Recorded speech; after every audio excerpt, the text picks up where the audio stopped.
चित्रकला की गांधार शैली की सूत्रपात किसके द्वारा किया गया था? महायान संप्रदाय के द्वारा।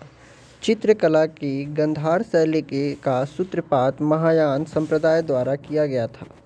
इसका चरमोत्कर्ष कुषाण वंशी कनिष्क के समय था। बौद्धों के विश्वास अनुसार गौतम बुद्ध का अगला अवतार किसे माना जाता है? मैत्रेय को। बौद्धों के विश्वास के अनुसार गौतम बुद्ध का अगला अवतार मैत्रेय को माना जाता है। इन्हें भावी बोधिसत्व भी कहा जाता है। इनका प्रतीक चिन्ह कलश होगा। इस उद्देश्य पर महावस्तु, ललित, विस्तार तथा अश्वघोष कृत बुद्ध चरित्र महत्वपूर्ण पुस्तक है।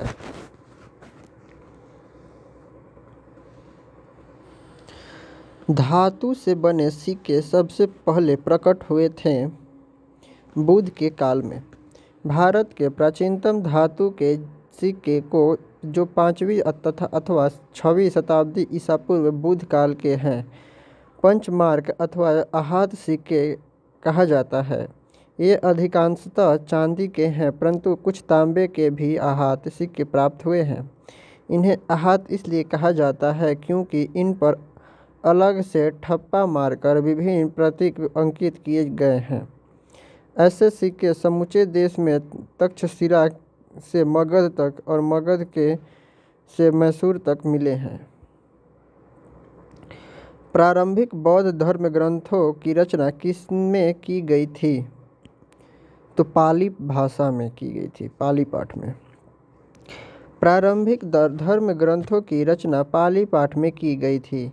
पाली उस समय आम जनों की भाषा थी। बाद में बौद्ध धर्म ग्रंथ संस्कृत में भी लिखे गए। आरंभिक बौद्ध साहित्य किस भाषा में रचे गए थे? पाली में।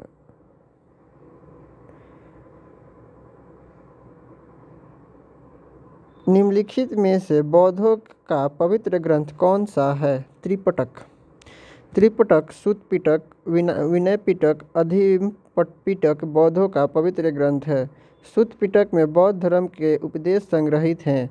विनय पिटक में भिक्षु और भिक्षाणुओं के संग और वैज्ञानिक जीवन संबंधित आचार विचार नियम संग्रहित हैं, जबकि अधिधम्म पिटक में बौद्ध दार्शनिक सिद्धांतों का वर्णन है। निम्नलिखित में से किसके शासनकाल के दौरान प्रसिद्ध अजंता गुफाओं के उत्कर्षण का काम सबसे पहले शुरू किया गया था?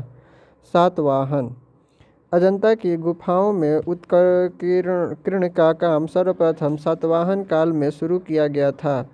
अजंता में निर्मित कुल 29 गुफाओं में से वर्तमान में केवल 6 ही शेष हैं। गुफाओं जिसमें गुफा संख्या 16 तथा 17 के चित्रों का संबंध गुप्त काल से है। इसमें गुफा संख्या 16 में उत्कीर्ण मरणासन राजकुमारी का चित्र प्रशंसनीय है।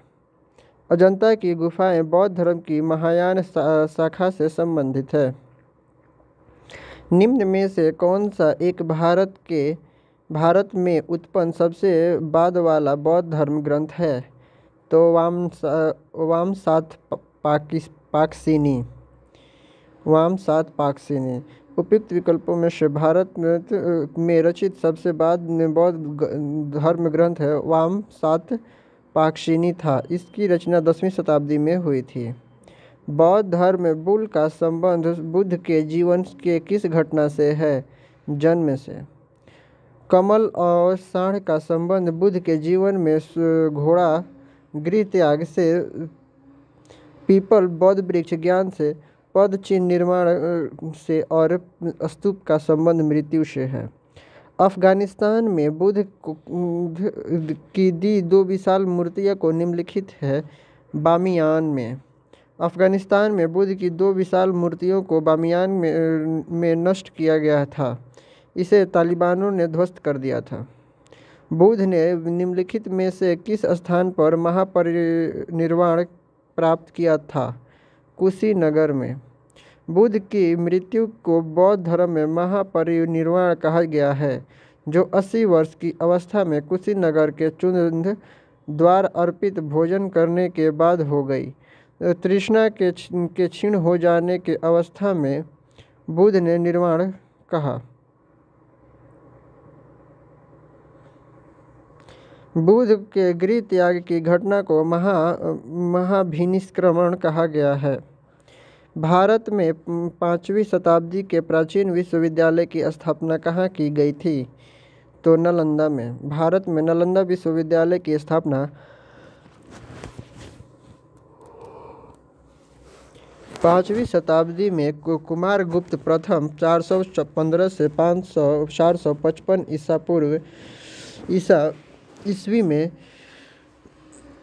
कुमारगुप्त प्रथम के द्वारा की गई थी। प्रसिद्ध चीनी यात्री हेनसांग ने यहाँ 18 महीने रहकर कुछ का अध्ययन किया था। इसके समय में शिलभद्र यहाँ के कुलपति थे। नालंदा विश्वविद्यालय के प्रसिद्ध विद्वानों एवं चंद्रगोमनी, शांति रक्षित तथा कश्मीरी भिक्षुक पद्मसंभव शामिल हैं।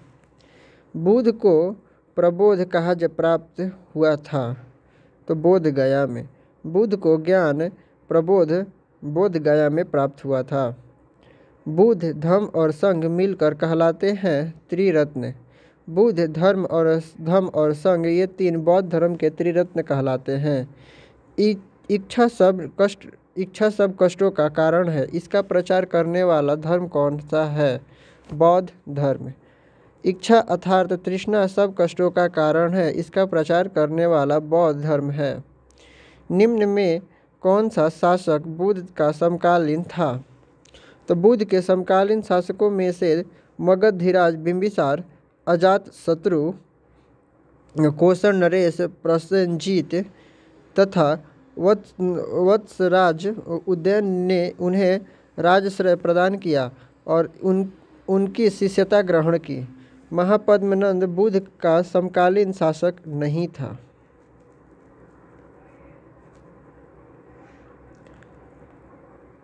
यानी कि डी को छोड़कर सारा सही है। तमिल का गौरव ग्रंथ जीवक चिंतामणि किस धर्म से संबंधित है? जैन धर्म से। तमिल महाकाव्य जीविक चिंतामणि की रचना तकदेवर ने की थी, जो जैन धर्मावलंबी थे। इस महाकाव्य में राजकुमार जीवक या शिवक के विस्तारपूर्ण एवं अलौकिक कृत्यों का वर्णन किया गया है। जैनियों के पहले तीर्थंकर कौन थे? ऋषभ। जैनियों के प्रथम तीर्थंकर ऋषभ देव थे। इनकी मृत्यु 8वां कैलाश पर्वत पर हुई थी। 24वें तीर्थंकर महावीर स्वामी थे। महावीर कौन थे?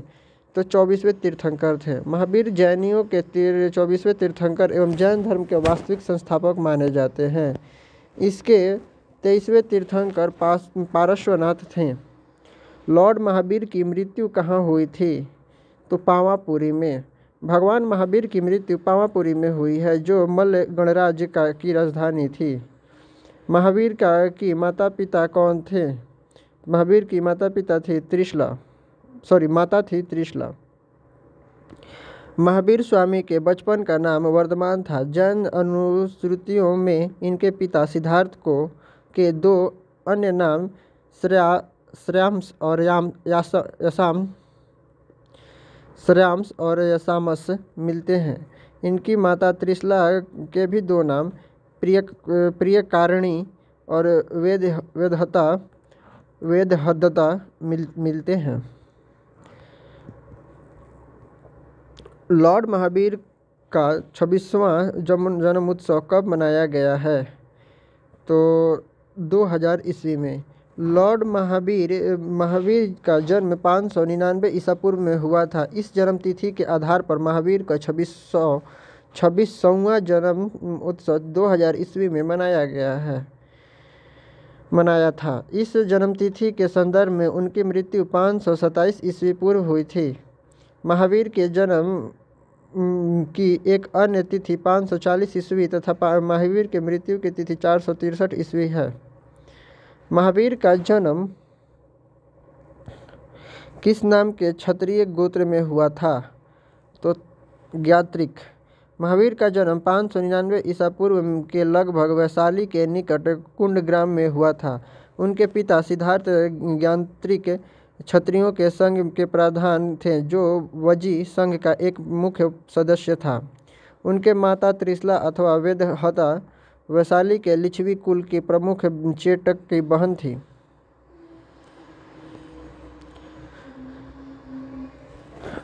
अतः स्पष्ट है कि महावीर का जन्म ज्ञात्रिक कुल में हुआ था।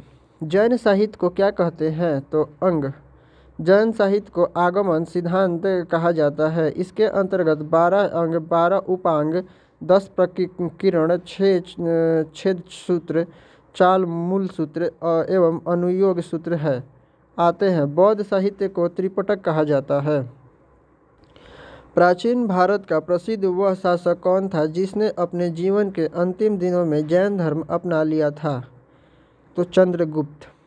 चंद्रगुप्त मौर्य ने अपने जीवन के अंतिम दिनों में जैन धर्म अपना लिया था।